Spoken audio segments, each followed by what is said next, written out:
pessoal, para mim antes de tudo, um grande prazer, uma grande honra poder estar aqui com vocês. Gostaria de agradecer a Herbert pela oportunidade de estar conversando com pessoas, com um grupo tão seleto de pessoas e de empreendedores e funcionários públicos e técnicos e tudo mais. Bem, me foi pedido para falar sobre, principalmente, a economia do Nordeste, mas eu preparei uma parte com isso para a economia de Pernambuco, certo? Assim, dependendo do se for necessário, a gente fala ou não, certo? Então, começando,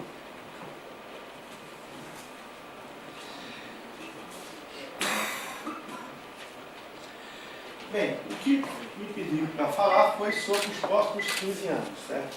Falar sobre os próximos 15 anos é sempre uma questão de meio futurologia, certo? Então a gente olha o que temos hoje e tentamos projetar aquilo que deve acontecer nos próximos 15 anos. E como o foco seria o Nordeste, certo?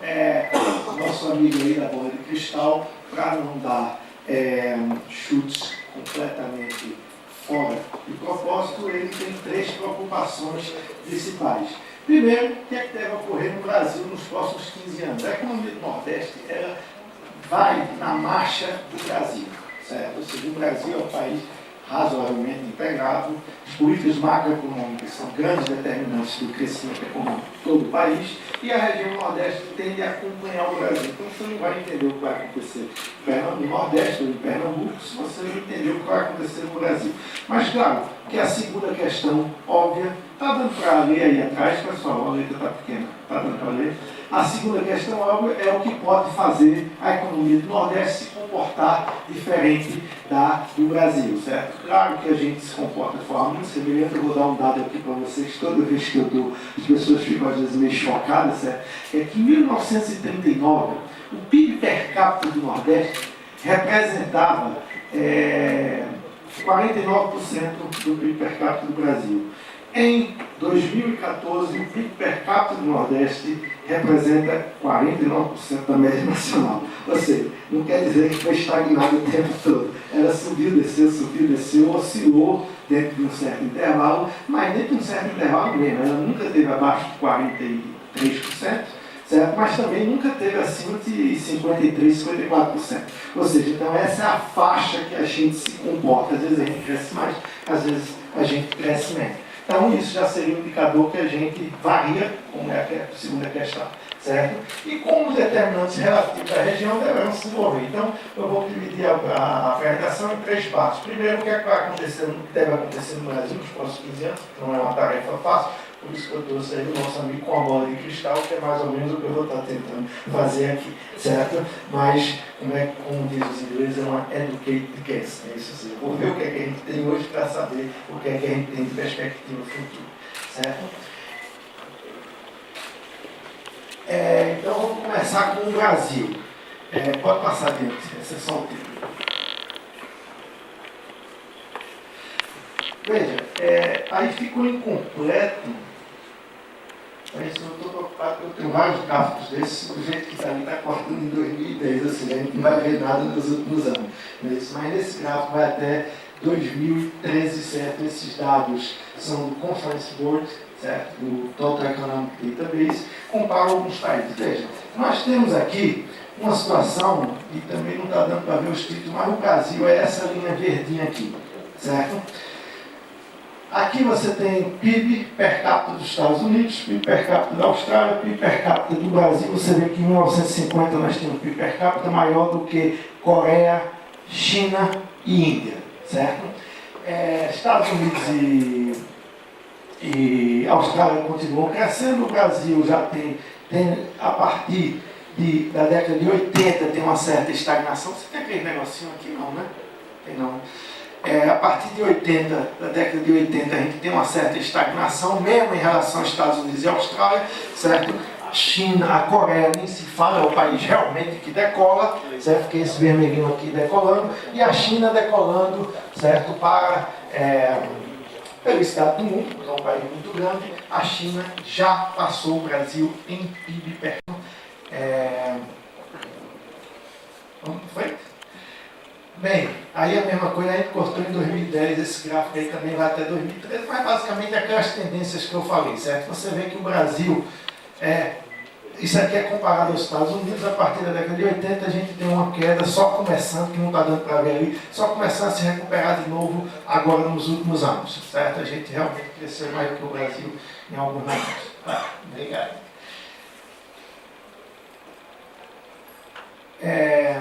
Devolver o incentivo fiscal de redução de CMS. Por quê? Porque alguém lá chegou e resolveu pedir um papel que nenhuma empresa tinha dado, e em vez de dizer, não, agora você pode dar, ela diz, não, agora todo mundo devolve os incentivos fiscais.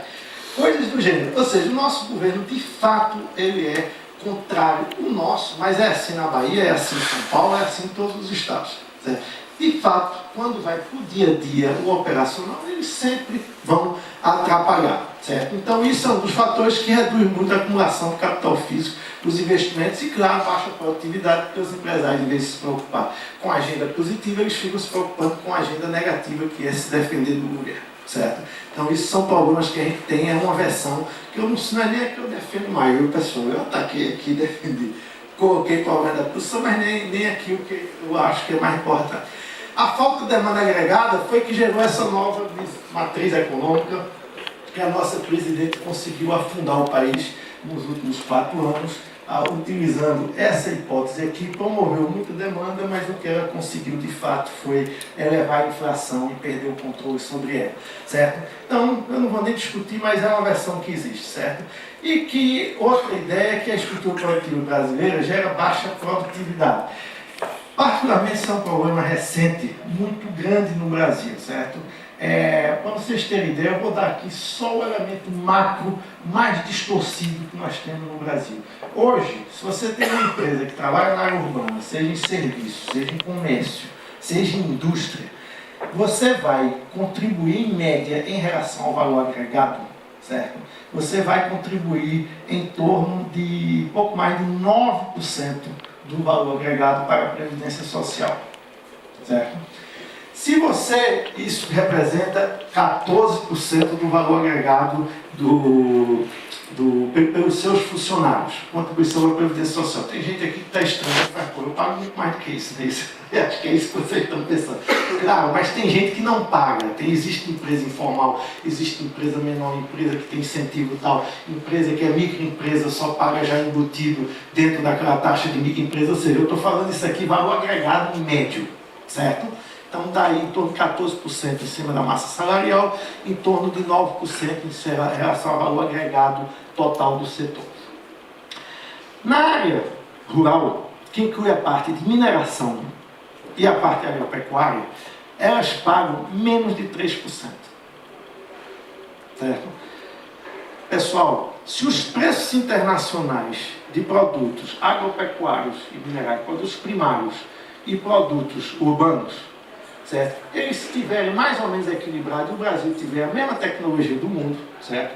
Fazendo uma suposição simples, é claro que nós vamos naturalmente exportar bens primários e importar bens manufaturados, bens urbanos, principalmente manufaturados, que são os que são tradable, né, que são comercializáveis e que têm uma participação maior, que realmente tem uma participação maior de serviço, certo? Que é outro que também paga muito.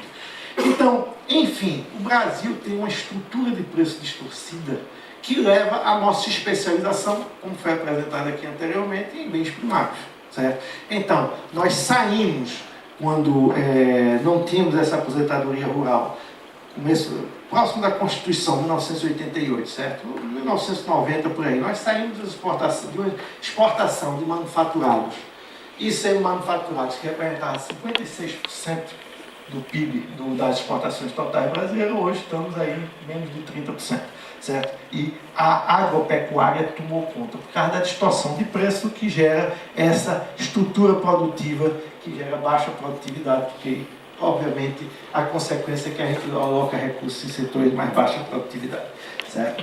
Então, um outro fator que são as relações sociais e nível de acumulação de capital humano. Eu não trouxe nenhuma coisa específica aqui, mas isso aí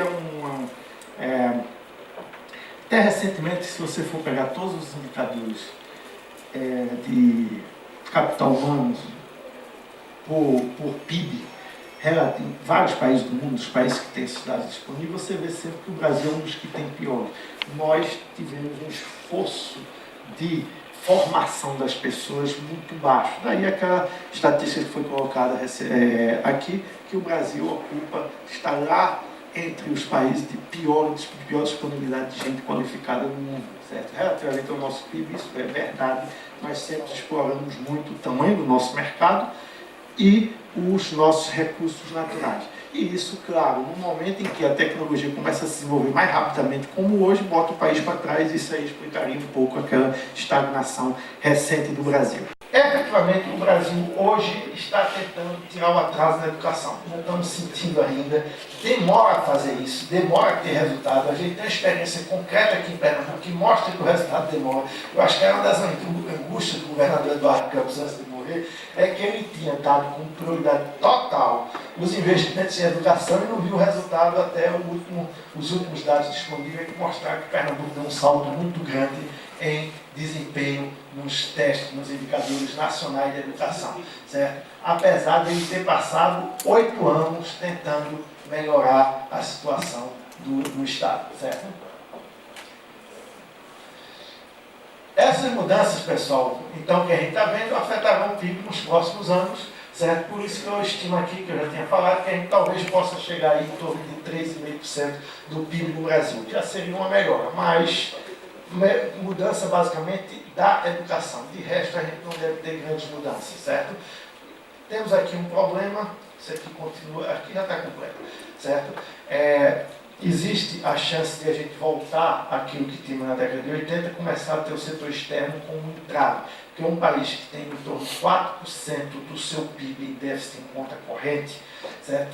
No começo não tem dificuldade, mas eventualmente com esse acúmulo de dívida vai começar a ter dificuldade de se financiar, certo? Então tem que ter um alerta de como está isso aqui se desenvolvendo. Essa desvalorização do dólar, claro que vai ajudar um pouco, mas ainda não resolve, certo? Para que a gente possa ter uma tendência estável de longo prazo, a gente tem que ter um dólar aí hoje em torno de 3,4, certo?